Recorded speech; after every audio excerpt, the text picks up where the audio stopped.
Hi, everyone. I think we should get started here. So let me invite you to Smartling Masterclass Series. And I'm Olga Beregovaya. I'm VP of AI here at Smartling. And I'm joined by two experts, Agustín, sorry, Agustín, I'm probably going to mispronounce your name, but let's try Agustín Fieno Delucci, who spent years at Microsoft and then now is working on very interesting context-based localization projects, and we'll touch on that.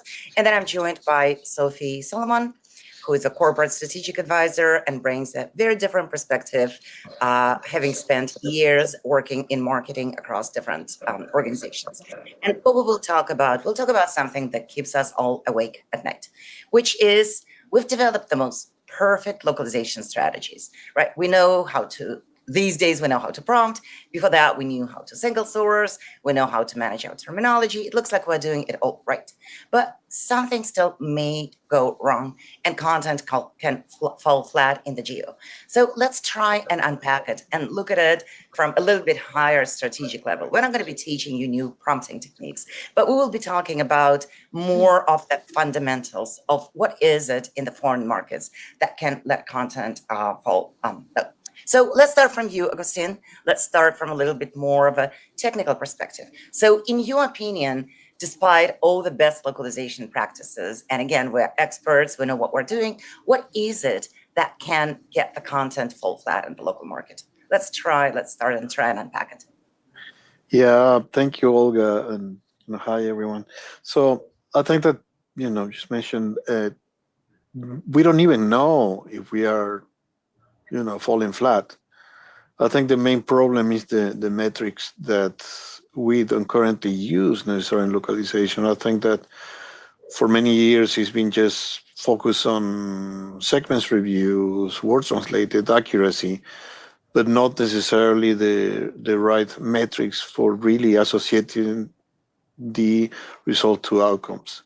And if we think about the technical aspects of these, I think one of the key things that I've been proposing is this idea of context as a system that can understand the realities of each market, that really can help us measure campaigns or localization output before we even go to the market through simulations of these realities once we have it there to really understand, okay, what is this particular choice of terminology or translation will give me as an outcome in the market? This is what is the conversion rate I'm going to be expecting? What is the lift in this campaign they're going to give me if I choose these as opposed to another variant? So A/B testing, if you like.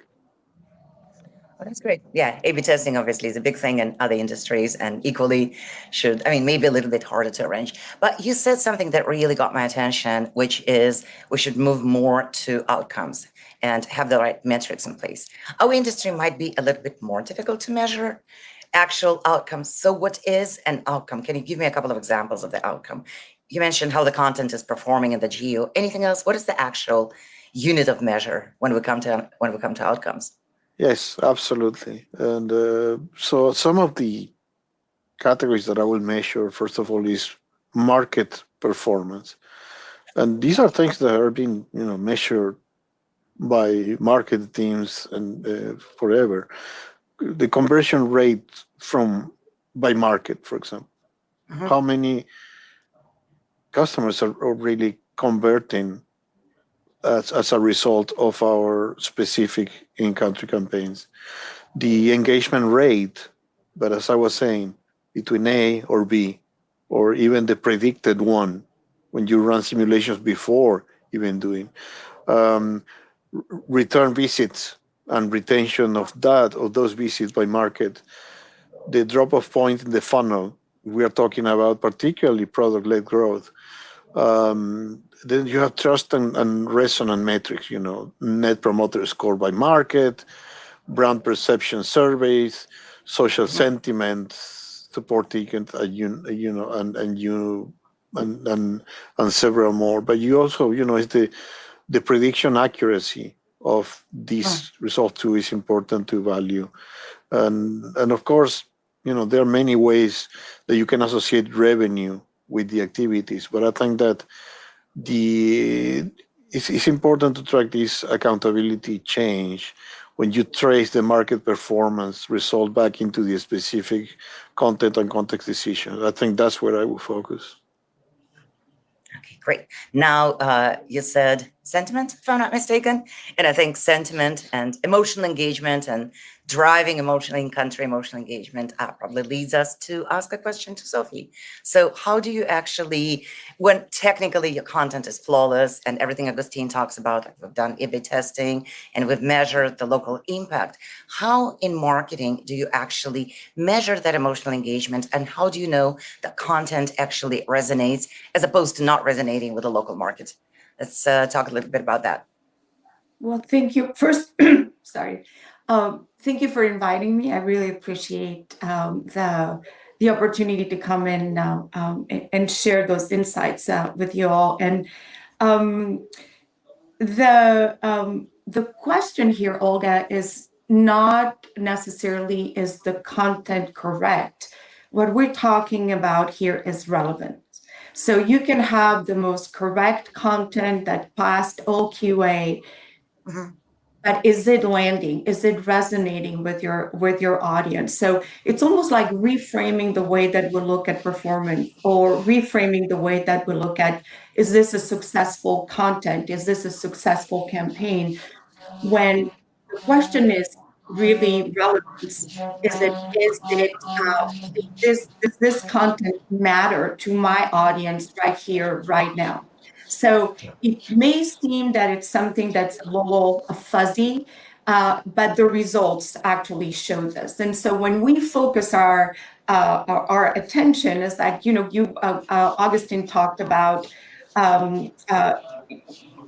correct content, which is the words correct, is grammatically accurate, has you just go through your checklist.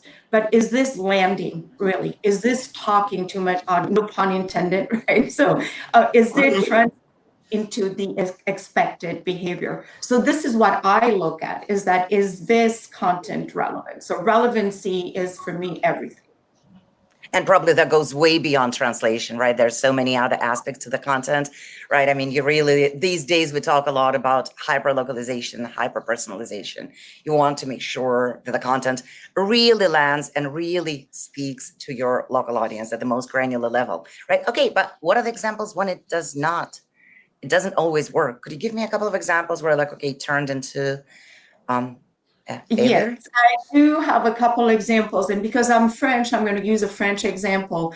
I don't know if you all remember the Copilot ad that Microsoft landed in France. It was this young woman looking at herself in the mirror and cutting her bangs.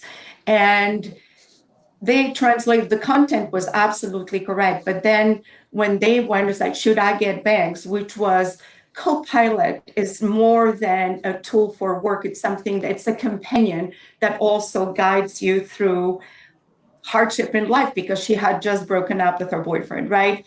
And the translation landed was, should I actually have an affair? And that is now not the intention of that. So you look it up, it's hilarious. And then looking at it, and I was like, okay, that content was perfectly correct. That it just like, it landed. That ad was pulled out very quickly from all the media. And that is a perfect example of understanding relevancy. Was it relevant? Yes. And it was, but that was not the intention, right? So the intended behavior was not there. So that's one of them. And I can go into other examples, but I love this one because it was humorous, but it was not the intention was actually not.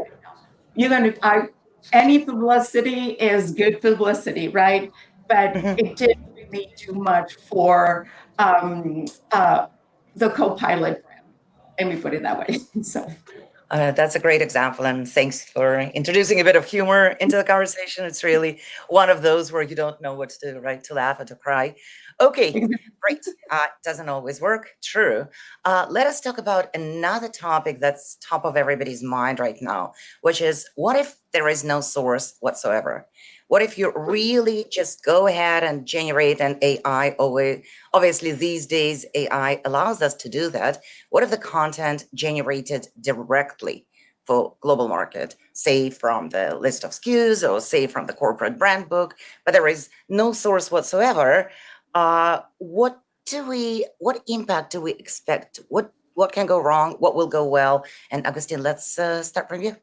No source, target only. Sure. Yeah, absolutely. And I think it's important that we highlight when is it good to do this and what are the conditions for actually doing something like this, because I want to understand that doing this kind of more like a direct generation may not be applicable to some domains, particularly some sensitive ones where you want really very specific translation. But when you trying to land a message to a given market, you want to be as close as possible on that, and starting with a source that is already in a way biased or limited by the language or by this sort of artificial global neutral English, that it certainly poses a lot of limitations in terms of trying to adapt that. Of course, you have transliteration, but again, it is a daunting and more expensive way of actually doing it. So the conditions have to be good too. You have to have the right context. And for noting Sophie's example there, it's very important that you have all these, what I was talking about, this context as a system where it's a living entity that really tracks correctly not only the market but the what is actually happening in the world. And we know that every single day there is a new thing and sensitive thing. But the idea here is that you starting with a semantic layer that really describes all these different objectives and intents of a given campaign or a given piece of content that you want to create. And out of that, and all the different contexts that you have from your market, you can certainly land something that is more, much closer to that given market and content piece that you want to generate. And I think those are the things of, but again, it has to be really properly railed. It has to be really, you have to take the reins of the control, because of course what you want to avoid these situations like hallucinations and stuff like that. So it's obviously not one prompt, it's a whole system that you have to have behind to control those semantics and create those right boundaries. Oh, fantastic. You mentioned hallucinations. Do you think we'll need additional guardrails and different way of looking at hallucinations and model unpredictable behavior when we're generating content for other markets? What do you think? Like, how do you mitigate it? Probably different than in translation. Yes. So similarly, I think you need to have your guardrails, because what happens to in translation is you may not have the context and translate it completely different. So I think that level of scrutiny, particularly around the boundaries of the context, you have to really have a really strong way of preventing this. I think that, to me, usually, let's say directly, LLMs, Gen AI, is a communication layer. A communication layer that I used to understand, transfer from one language into another, to basically even convert code into a summary. I think that it's an artifact that can help us achieve that. But the most important thing is that all that semantic representation needs to have the boundaries that rule the thing, and you do need to have your additional systems that prevent you from having inappropriate content. That is something that we do have also today. Yeah. And I know that you do a lot of work with context, and I'd love to maybe ask you one last question, which is, what kind of assets need to be involved in building the context pipeline. It's probably not only translation memory and terminology as we know it. And we had a chat about the importance of what feeds into that context pipeline. Right, absolutely. I think it's first of all is the intent of what you want to achieve with the content you're creating. You should have a business need and a business reason. And let's talk about, for example, a marketing campaign. You have brand guidelines. You have all the different assets that marketing has already at your disposal in terms of what they want to achieve, the messaging, the positioning, all the things that they want to achieve. So that is definitely something super important to have. At the same time, you're talking about the market characteristics. What is the segment that you're going to be targeting? What kind of situations are the cultural aspects, preferences, and all these that have to be bundled in some sort of let's say a cultural layer on that. In addition to that, and this is very important to me at least, the terminology has to be well defined and well defined by humans, because this is one of the things that can really open the door for issues like hallucinations. I mean, you can just tell the AI to come up with new terms for a given language, sure, but it's like it's like a coin toss. It can get it right or wrong. It doesn't understand the world, and I think that is super important, particularly this stage, that the terminology is well defined. If we are talking about new things in the world, new products, new technologies, humans have to coin them correctly. Then to scale up to the rest of the different assets that you generate. So I think that those are at least three basic things, or maybe four I mentioned, that actually should be part of this, what I call all this contextual or bundle. Wonderful. Thanks so much. So off to Sophie. How do we, well, you being French, Sophie, I guess, how do we balance that generating content for the country and say you have all the good things in place, you have the terminology and everything Agustín spoke about, you tap into the context.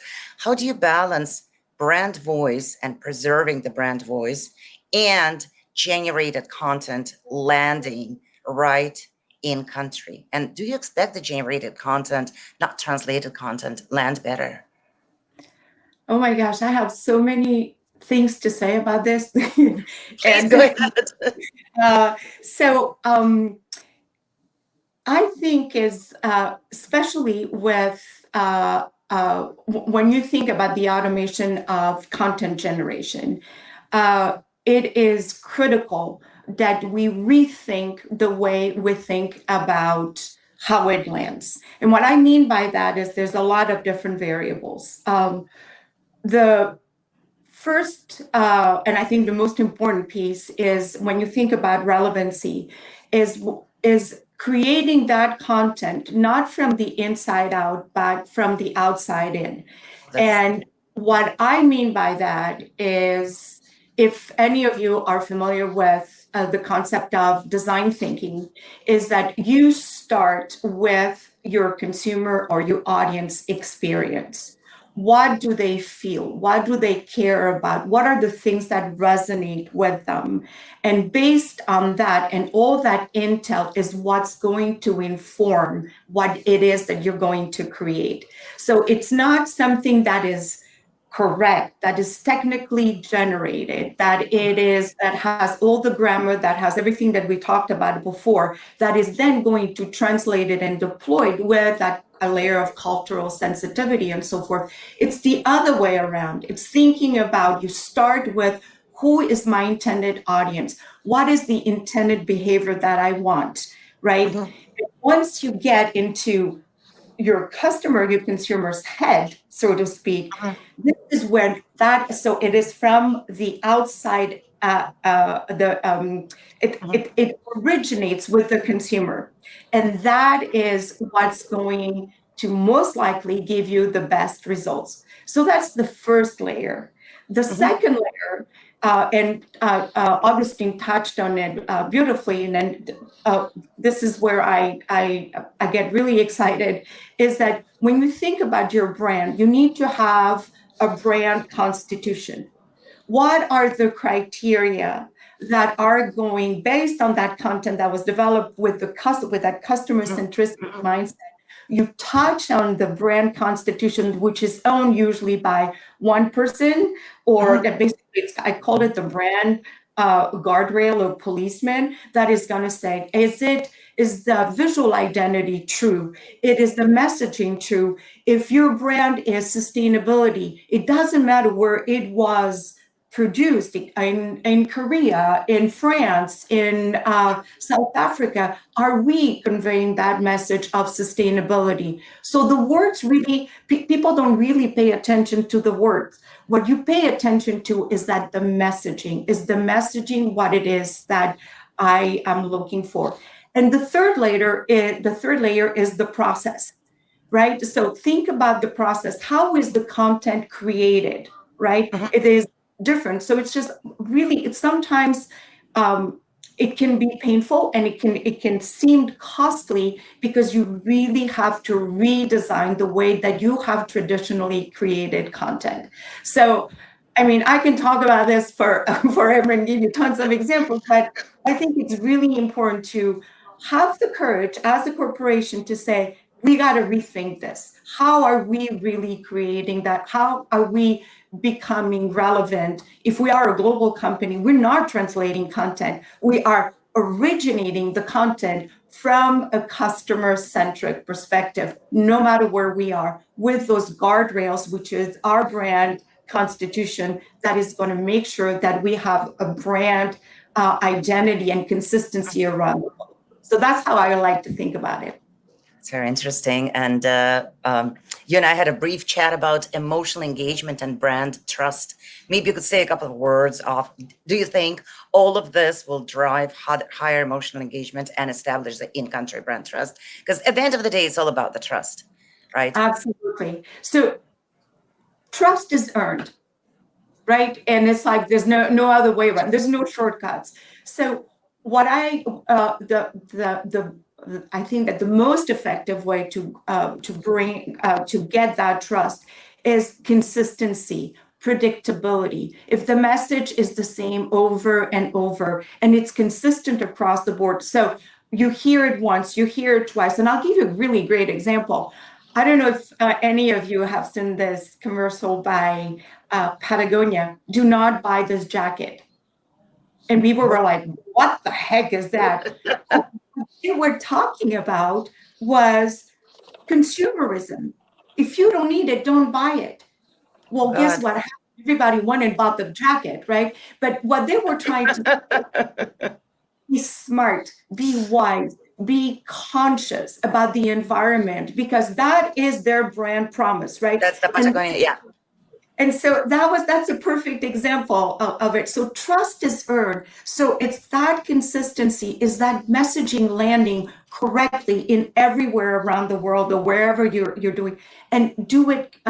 It's not one time. It's over time. Is that I'm hearing the same thing. And it's all about your emotional reaction. So again, if you start with that customer centricity, if you think about how to get in people's heads, really, and touch them where it matters. Is it that content relevant? Is that content landing where it needs to land? Then you've got it. That's it. I go to Patagonia because I know that they have sustainable practices, and they don't use child labor, and all those other things, because they have demonstrated to me that this is how they've been doing it all along. So proven that. Yeah, we could go for hours. I mean, both the topic is, so maybe we should talk to our wonderful event planners and ask them for some extra time. But okay, let's go to the crystal ball. Right? And from my perspective, from technology builder perspective, there is always this, how do you build your systems? And first of all, how do you even handle the generated content, right? Because that obviously requires major overhauling of the tech as we know it, and source to target translation unit might not even be the case. But even more so, what's very important for us as builders is where is the human in the loop in all of this, right? There's a huge conversation, obviously, in our industry and in all industries impacted by AI. Are we going extinct? Are we where do we, obviously not. Sorry, I had to no, obviously not.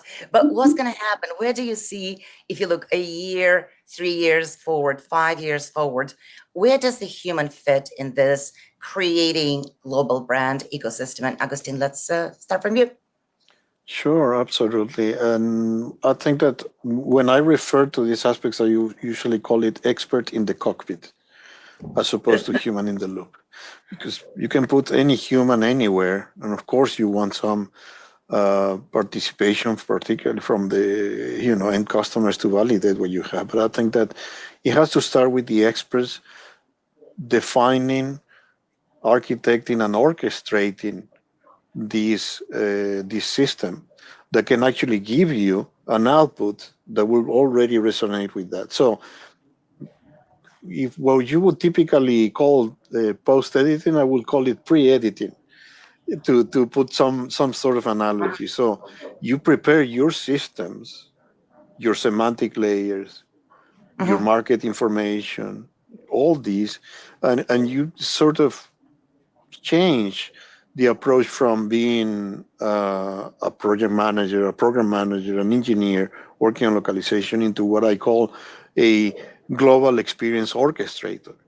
So what you're doing there is actually working on all these pre-existing information that can allow you to then create all these different metrics, and you're going to be tracking how they perform. We are talking about new metrics. We're talking about not translation quality, not number of words, not automation, performance. All that is super important too. But we're talking about is like you should know and be able to have the systems in place to understand the impact of what you're creating into your markets. And I think that's where the human aspect should be. Defining these boundaries, defining these metrics, defining the thresholds, defining all the context that is required for the success of your own product is where I would put the humans. So it's before the generation. Yes, there might still be things, and you define your thresholds in terms Mhm. of output quality and what you want to see. And of course, you want to revisit those with another pair of human eyes. But most of the effort should basically move before you even generate. And that's where I see the value of humans in really telling AI what to do. Wonderful. And Sophie, what's your perspective from a Oh marketer boy. perspective? What does a human fit in? Well, um, uh, so AI is, I mean, in my opinion, do I use it? Absolutely. Am I a marketer? 200%. I would be a fool not to. Because, and I tell you what, is that I am able to, just like a co-pilot, am I able to produce a lot more content in a shorter period of time? Now,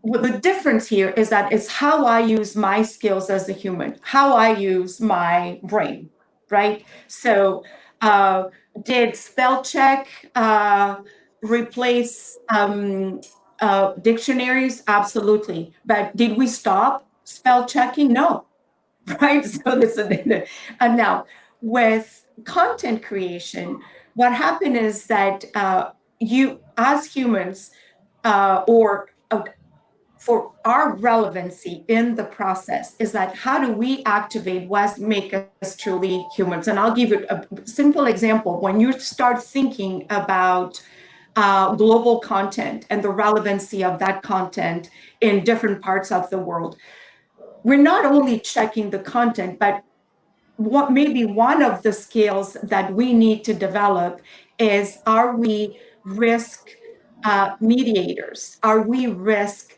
do we have risk skills? Are we Mhm. able to identify how that content can be perceived differently, like the banks, for instance.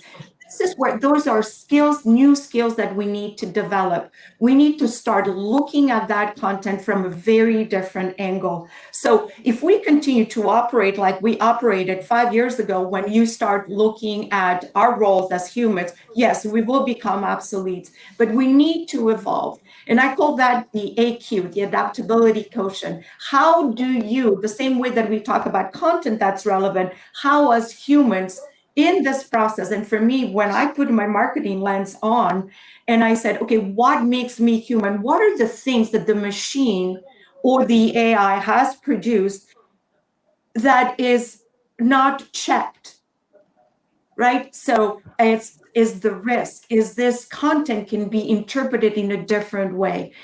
So it's all those nuances, and it's for us, it's going through this discovery process as the AI becomes more and more refined, more and more intelligent, quote unquote. It's still a machine, it's still an algorithm, it's still code, it's still not human. So it's identifying how as humans become relevant within that process, because we want, at the end, we want a very specific output. We want a very specific reaction. We're looking after that behavior.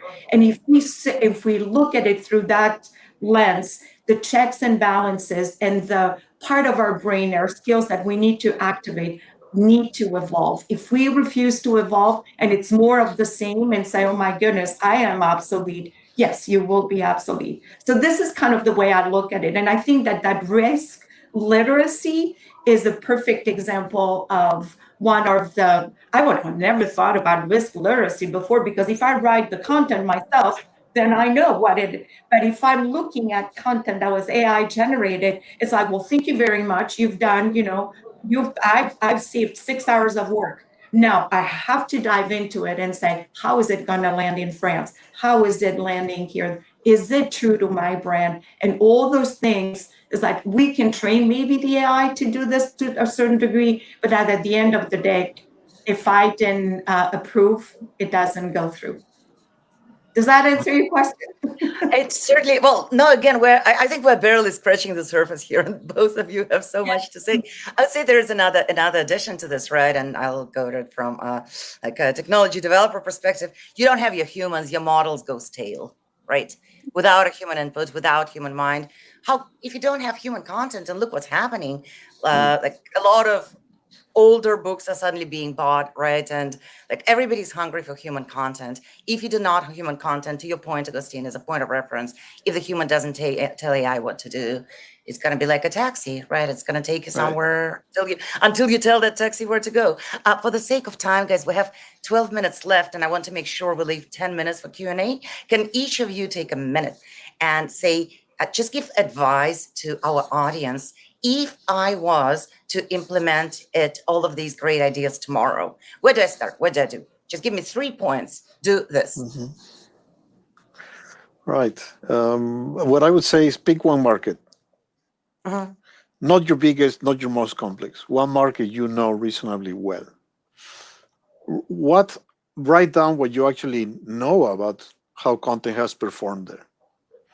Know what was delivered, what worked, what really drove action, but what fell flat, and what the audience responded to. And then ask yourself, where is that information living? Do I have it? Do I not have it? Is it in a document? Is it in a dashboard somewhere, or in some telemetry data that I have not looked at it yet? Or is it in someone's head? And if it is in someone's head or something that you haven't looked at, well, that's your gap. I think that you need to start looking at those signals. And it's not a technology gap. I think it's just an economy model gap, what I call the outcome economy. And I think that's where you need to measure that delivery. You need to start measuring by looking actually into this. So start small, start with pick one market and try to follow all these. Awesome. Sophie, words of wisdom from you? Where's your brand constitution? Do you have one? Do you socialize it? Do you share it across the board?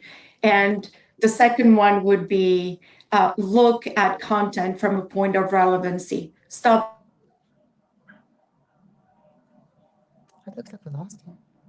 Relevancy is what's going to land you the outcome, the output that you need. And finally, is that identify somebody within your organization that is that gatekeeper. And it's like, it's just as simple. You need that person that says, go, no, go. We call it the poke, right? The point of contact. But anyway, no pun intended either there. But so three very basic things. Come up with your brand constitution. If you're a marketer, if you're a CMO, where's your brand constitution? Everybody needs to know what are our North Star, what it is that we stand for, and it is consistent across the board. That's easy to identify, but that relevancy is like, it's not assume that quality assurance has done their work, but look at it through the lens of retrain your brain to talk about that relevancy. And then you all of a sudden you start seeing all kinds of things. It's like, if I have a red car, I see red cars everywhere. That's your red card. Thanks so much. And I want to wrap up, and thanks a million. It feels like a book or two books in the making. It's an amazing conversation. Thank you, guys. So I will wrap up and open the floor for questions. But one thing before I wrap up, catch us Smartling on the road. We hit the road consistently, and there are a lot of exciting events coming up. So make sure you follow us. And again, to our audience, here is a list of upcoming events. And obviously, we'll share the recording so you can see that there are multiple locations. And just as Rachel says, check if we're stopping in the city near you and join us. So with that, and again, million thanks to you guys. With that, let's open the floor for questions. And thank you. The questions are being fed here. So if the team only has budget to fix one thing about everything that we spoke about, one thing that makes their brand and makes their content resonate with the local audience. And Agustín, I think we'll start from the infrastructure, right? I only have money to do literally one thing. Where do I put my money? Where do I spend my money? Right. And the thing is, it's like, it's funny because those two things are not mutually exclusive, or shouldn't be, at least. So, but still, don't leave things ambiguous. So start with the context infrastructure, but don't start with all of it.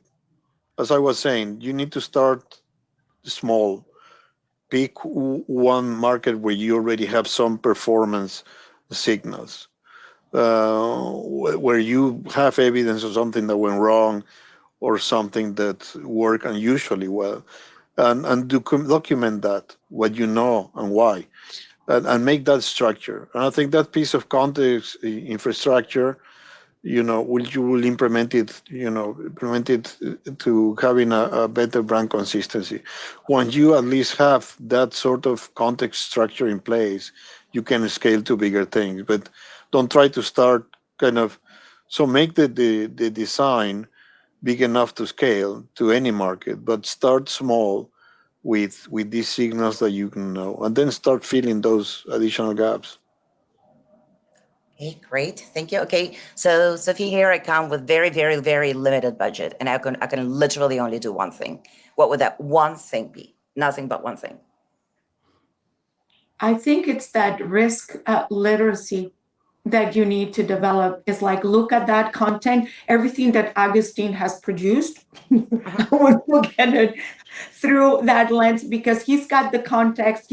Then I would train my brain. It's not cultural knowledge. It's not cultural literacy. It's risk literacy.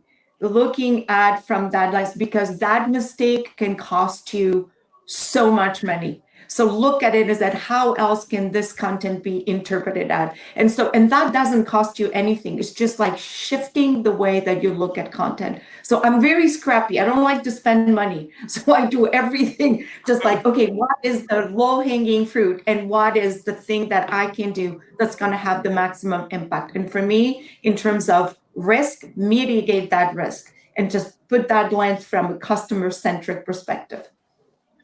Wonderful. I would say if I had very, very, very little budget, I would probably add to that, and probably it feeds into both of your guys' input, I would definitely curate my linguistic assets, right? You said, and that's back to Agustín, back to the context, right? Where do I start? I probably like say, hey, look at the content, all the content that you're sitting on, filter out the noise, use the best, and then from there you can go in the direction that you guys both described. And yes, as I'm being reminded, the East Coast folks, we had a great conversation, and Sophie will actually lead our East Coast workshops. So make sure to attend. Obviously, we have an amazing conversation. So maybe one last question.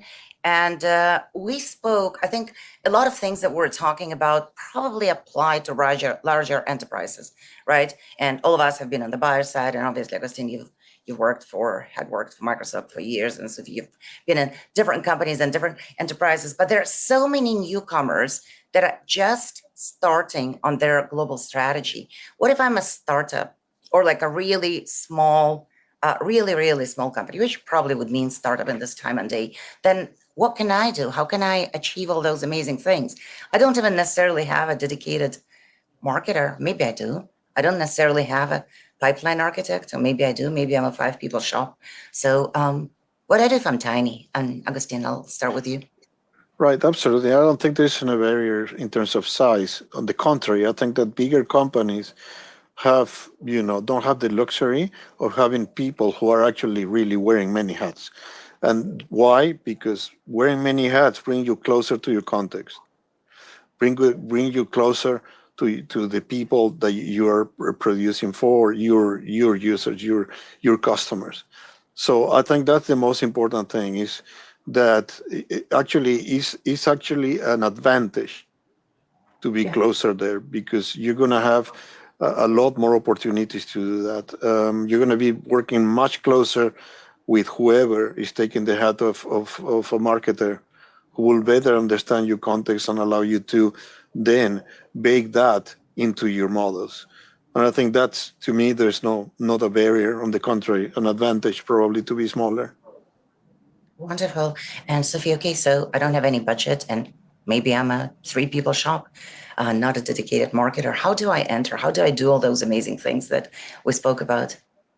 Well, the thing that I would do is jump into, in terms of anything that you create, apply design thinking methodology. Start with the customer-centric, audience-centric process. To start with, what is the intended behavior that you want? How do you want this to land? And spend a little bit of time thinking about it. This is going to shortcut your production time and is going to give you, in my opinion, the best results. So that's Yes. Yeah. Okay. I want to make sure we don't get cut off. So I think I don't see any questions coming in, and we'll literally have 2 minutes remaining. And I think we'll use those, actually even a minute and a half. And I'll just use the last minutes to say huge thanks, guys. And it was the most fascinating conversation. I love the two perspectives. And as I said, we're barely scratching the surface, so we should most definitely do it again, or author a book, or do something, because it's truly fascinating topic. So million thanks to our audience who attended, and thanks a lot for your insightful questions, and we speak again. Thank you, Olga, for being a wonderful host. Thank you so much. Thank you, Sophie. Agustin, wonderful sharing the floor with you too. Likewise, Sophie. Take care. Bye-bye.